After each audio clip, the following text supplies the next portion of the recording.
భారత స్వాతంత్ర సంగ్రామ చరిత్ర అంటేనే రక్తం, కన్నీరు, అంతకు మించిన అచంచలమైన త్యాగం. బ్రిటిష్ సామ్రాజ్యపు అరాచక కోటలను బద్దలు కొట్టిన ఎందరో వీరుల రక్తాక్షరాల గాథలను మనం విన్నాం. కానీ కొందరు వీరనారుల బలిదానాలు చరిత్ర పుటల్లో వెలుగు చూడకుండానే మరుగున పడిపోతున్నాయి.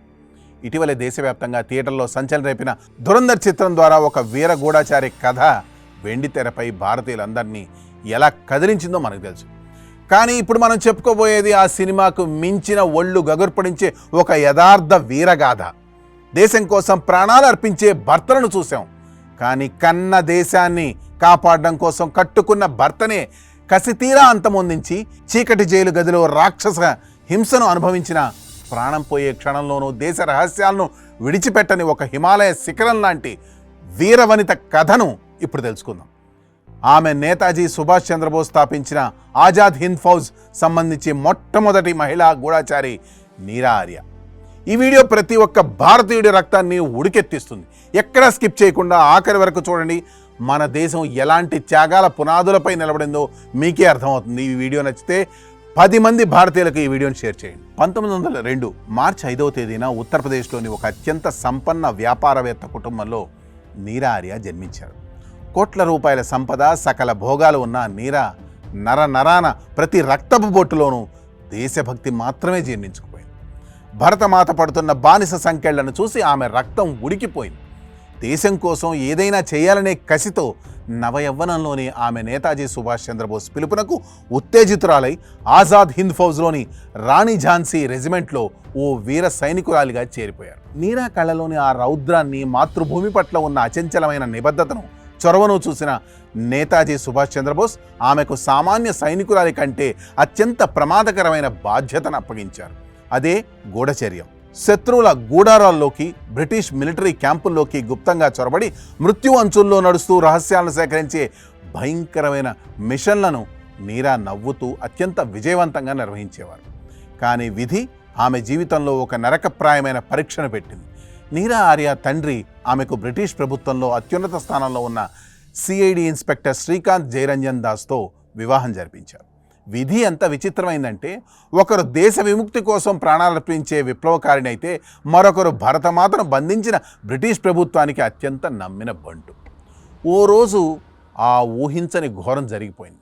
బ్రిటిష్ గూఢచారి అయిన శ్రీకాంత్ దాస్ ఆజాద్ హింద్ ఫౌజ్ సర్వసైన్యాధ్యక్షుడు నేతాజీ సుభాష్ చంద్రబోస్ను అంతమొందించడమే లక్ష్యంగా చేసుకొని దొంగచాటుగా కాల్పులు జరిపాడు. ఆ బుల్లెట్ అయితే నేతాజీ ప్రాణాలను తాకకుండా త్రుటిలో తప్పించుకుంది. కానీ తన కళ్ళ ముందే తను ఎంతగానో ఆరాధించే దేశనాయకుడి ప్రాణాల మీదకు తెగించిన ఆ శత్రువుని చూసి నీరా క్షణకాలం కూడా వెనకడిగేయలేదు. కట్టుకున్న భర్త అనే బంధం ఆమె దేశభక్తి ముందు తల వంచింది. దేశం కంటే ఏ బంధము, ఏ మంగళసూత్రము ఎక్కువ కాదని భావించిన ఆ వీరనారి రౌద్ర రూపం దాల్చి క్షణాలలో నిర్ణయం తీసుకొని తన భర్త శ్రీకాంత్ దాస్ను అక్కడికక్కడే కత్తితో గుండెల్లో పొడిచి ప్రాణాలు తీసేసింది. తన కట్టుకున్న వాడి రక్తాన్ని దేశం కోసం పాలించిన ఆ అసాధారణ ధైర్యానికి, త్యాగానికి ముగ్ధుడైన నేతాజీ ఆమెను ఆప్యాయంగా నీరా నాగిని అని పిలిచారు. ఆ తర్వాత 2వ ప్రపంచ యుద్ధం ముగిసి INA లొంగిపోవాల్సి వచ్చిన తరుణంలో బ్రిటిష్ సైన్యం నీరా ఆర్యను బంధించింది. భర్తను చంపిన దేశద్రోహిగా ఆమెపై ముద్ర వేసి అండమాన్ నికోబార్లోని అత్యంత భయంకరమైన నరకరూపం లాంటి సెల్యులార్ జైల్, అదే కాలాపానికి తరలించారు. అక్కడి కటిక చీకటి గదిలో బ్రిటిష్ జైలులో ఆమెను లొంగదీసుకోవడానికి నరక యాతన చూపించారు. నేతాజీ ఎక్కడున్నాడో, INA రహస్యాలు ఏంటో చెబితే నిన్ను ఇప్పుడే క్షమించి జైలు నుండి విడుదల చేస్తాం, రాచ భోగాలు ఇస్తాం అని ఆశ చూపించారు.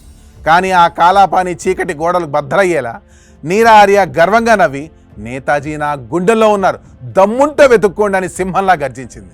ఆమె సమాధానానికి బ్రిటిష్ జైళ్లలో ఒళ్ళు మండిపోయింది. ఒక క్రూరమైన కంసాల్ని పిలిపించి ఆమె చేతులకు, కాళ్లకు ఇనుప బేడీలు వేసి రాక్షసంగా దాడి చేశారు. జైలు గదిలో కనీసం బట్టలు కూడా లేకుండా చలికి వణుకుతున్న నీరా ఆర్య గుండెపై ఇనుప ముడతలతో, సుత్తులతో దారుణంగా కొట్టారు. అంతటితో ఆగని ఆ నరరూప రాక్షసులు అత్యంత క్రూరంగా ఆమె 2 రెమ్ములను కత్తులతో కోసేశారు.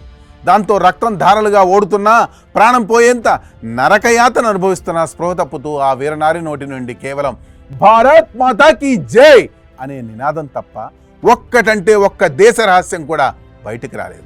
బ్రిటిష్ సామ్రాజ్యపు అరాచక క్రూరత్వానికి ఎదురొడ్డి నిలిచిన హిమాలయ శిఖరం ఆమె. భారతదేశానికి స్వాతంత్రం వచ్చిన తర్వాత ఆ నరకం నుండి నీరా ఆర్య విడుదలైంది. కానీ స్వతంత్ర భారతంలో ఆమెకు దక్కిన గౌరవం ఏంటో తెలుసా? శూన్యం. కోట్ల రూపాయల సంపద ఉన్న కుటుంబంలో పుట్టి దేశం కోసం సర్వస్వాన్ని, ఆఖరికి తన శరీరాన్ని కూడా త్యాగం చేసిన ఆ వీరనారి ఎలాంటి ప్రభుత్వ పెన్షన్లు లేదా సహాయాన్ని ఆశించకుండా అత్యంత స్వాభిమానంతో బతికింది.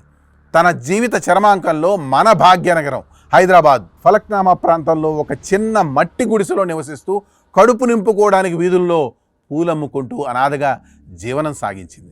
చివరకు 1998 జూలై 26న ఉస్మానియా హాస్పిటల్లో ఎవరికీ తెలియకుండా ఈ వీరనారి కన్నుమూసింది. చరిత్ర పుటలో ఆమెను మరిచిపోయిన భరతమాత గుండెల్లో నీరా ఆర్య నిలిపిన స్ఫూర్తి అమరమైనది.